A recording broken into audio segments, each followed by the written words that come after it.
Méditons avec le pasteur Ertis. Méditons avec le pasteur Ertis. Nous méditons selon le programme de la Ligue pour la lecture de la Bible, appelé le lecteur de la Bible 2020, qui a prévu pour samedi demain, Proverbe 1, 20 à 33. Et pour approfondir cette méditation, il y a quelques questions qui nous sont posées.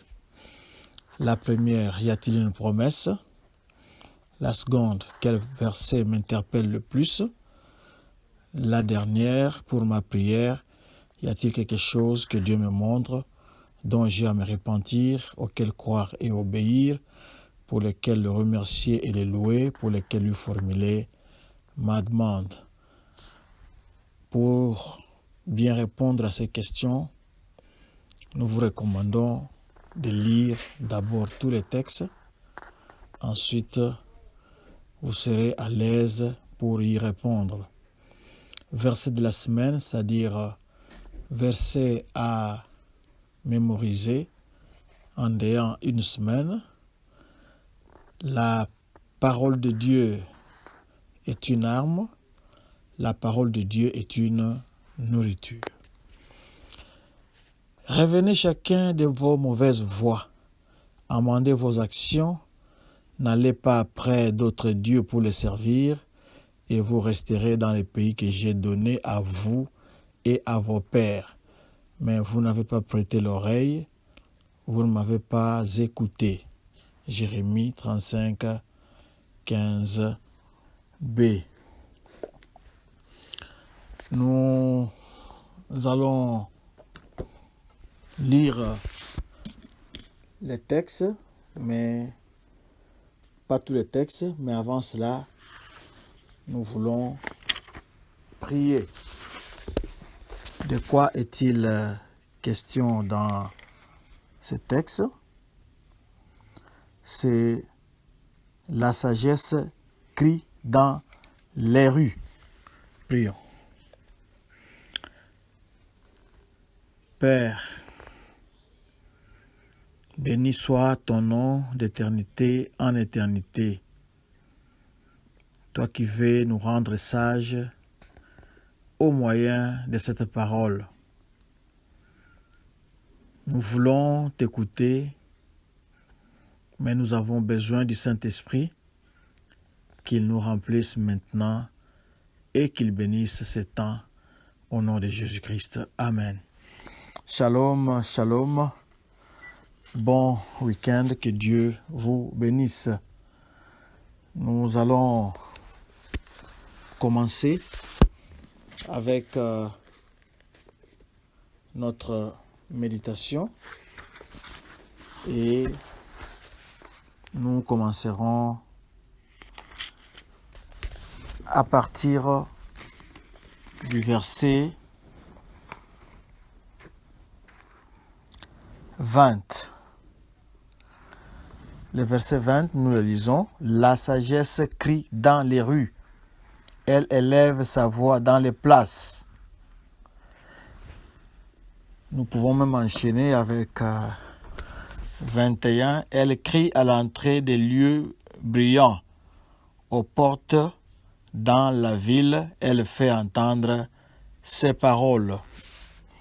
Comme nous pouvons le voir ici, la sagesse est en train de crier partout. Et surtout là où il y a des gens. La sagesse est en train de crier par les réseaux sociaux pour vous atteindre. Elle voudrait assez que vous puissiez écouter sa voix. Ici, nous avons vu que la sagesse est présentée comme étant une personne. Cette façon de faire les choses s'appelle la personnification. C'est une façon de rendre la chose vivante pour nous. La sagesse est en train d'agir comme une personne réel. La sagesse n'est pas une personne séparée. C'est la pensée de Dieu qui est révélée. Une façon de voir la sagesse en action est de lire les histoires de Jésus dans les Gospels, dans les évangiles, surtout dans les livres de Matthieu, Marc, Luc et Jean. Quand Jésus, le Fils de Dieu, avait vécu ici sur terre comme un humain, il avait vécu de façon parfaite. Il est le modèle parfait de la sagesse qui est en action et que nous pouvons bien comprendre ici quand la sagesse est personnifiée. Ainsi, pour comprendre comment devenir sage, nous devons écouter la sagesse et surtout les instructions qu'elle est en train de nous communiquer, de nous donner dans le livre de Proverbes. Au verset 22, jusqu'à quand, stupides, aimerez-vous la stupidité? Jusqu'à quand les moqueurs se plairont-ils à la moquerie et les insensés haïront-ils la science? Dans le livre de Proverbes, ceux qui sont simples ou fous ne sont pas ceux qui ont une déficience mentale, mais ils ont une déficience de caractère. Les gens qui sont fous, par exemple, nous pourrons dire qu'ils sont stupides. Ils sont naïfs ou naïves. Si ce sont des personnes, elles sont naïves et ces personnes-là qui sont, d'après ce verset 22, qui ont cette déficience de caractère, ce ne sont pas des personnes qui sont bêtes, mais ce sont des personnes qui sont naïves selon la voie de Dieu. Et ils sont incapables ou elles sont incapables ou bien elles ne veulent pas suivre ce qui est droit ou ce qui est mal, ce qui est bon ou ce qui est mauvais, d'après ce que Dieu leur demande d'agir. Et d'ailleurs, le livre de Jacques nous invite, Jacques 1, 5 dit ceci: si quelqu'un d'entre vous manque de la sagesse, qu'il la demande à Dieu, qui donne à tous simplement et sans reproche, et elle lui sera donnée. Du verset 23 au verset 28, Dieu va répandre de façon joyeuse son cœur et va faire en sorte que nous puissions connaître sa pensée. Pour recevoir sa parole ou ses mots, nous devons bien sûr être disposés à écouter. Si nous ne faisons pas attention à Dieu, si nous refusons de l'écouter, nous ignorons ses conseils et nous rejetons sa correction, alors cela montre que nous sommes des personnes orgueilleuses. Et Dieu résiste aux orgueilleux, c'est ce que la Bible nous dit.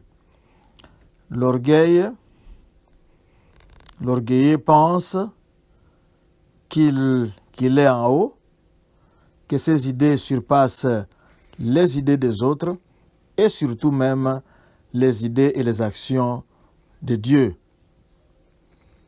Si il nous arrive de penser que nous sommes meilleurs que Dieu, ou bien nous n'avons pas besoin de sa direction, nous sommes en train de montrer que nous sommes des insensés.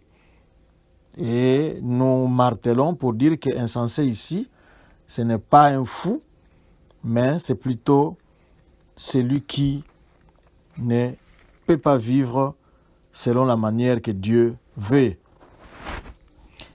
Et l'insensé a donné une grande prise à l'orgueil dans son cœur.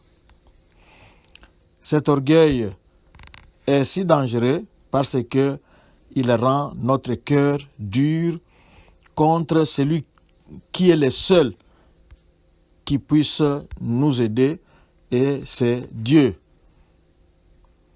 Il veut vraiment nous aider pour que nous puissions être libres.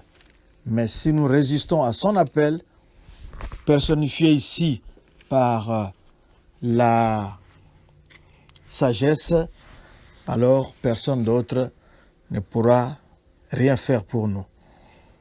Nous voulons terminer par les versets 31 et 32. Nous les lisons rapidement. Ils se nourrissent du fruit de leur voix et ils se rassasieront de leurs propres conseils, car la résistance des stupides les tue et la sécurité des insensés les perd. Beaucoup de proverbes sont en train de pointer ou de pointer en direction des conséquences que les gens expérimentent. C'est ce que le verset 31 ici a appelé les fruits de leur voix.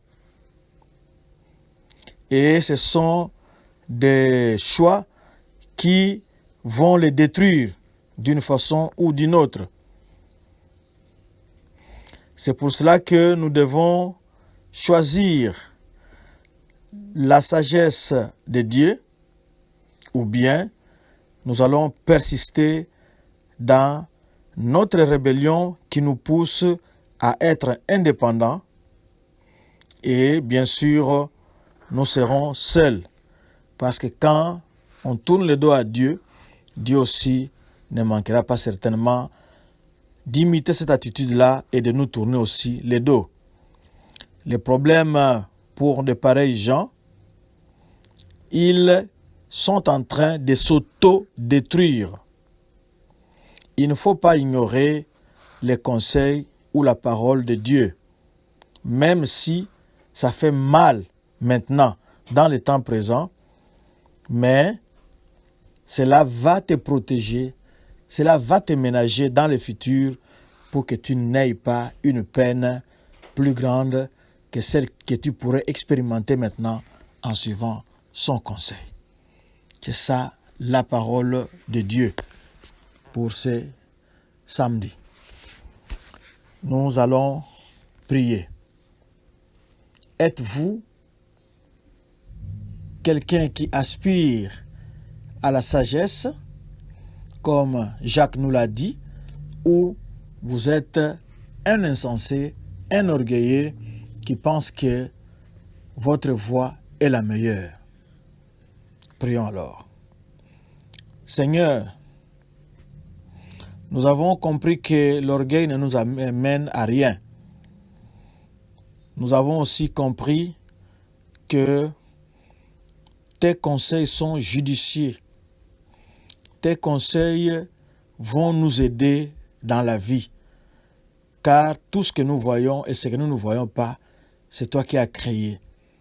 C'est toi qui sais comment agir en face de tout ce qui nous entoure. Nous choisissons ta voie maintenant. Nous choisissons la voie de la sagesse. Laisse que le Saint-Esprit nous ouvre les yeux. Laisse que le Saint-Esprit nous montre clairement la direction à suivre pour ta seule gloire. Sois béni à jamais, toi qui es bon envers nous, toi qui cherches notre bonheur. Nous t'avons ainsi prié par Jésus-Christ. Amen. Notre adresse, www.églisedoxadeo.com. Retrouvez-nous sur Facebook en tapant Doxadeo Lushi. Lushi c'est L-S-H-I, ou bien allez carrément sur Twitter ou sur notre chaîne YouTube Doxadeo Lubumbashi. Laissez-nous-y un commentaire et que Dieu vous bénisse. Bon week-end. Shalom, shalom.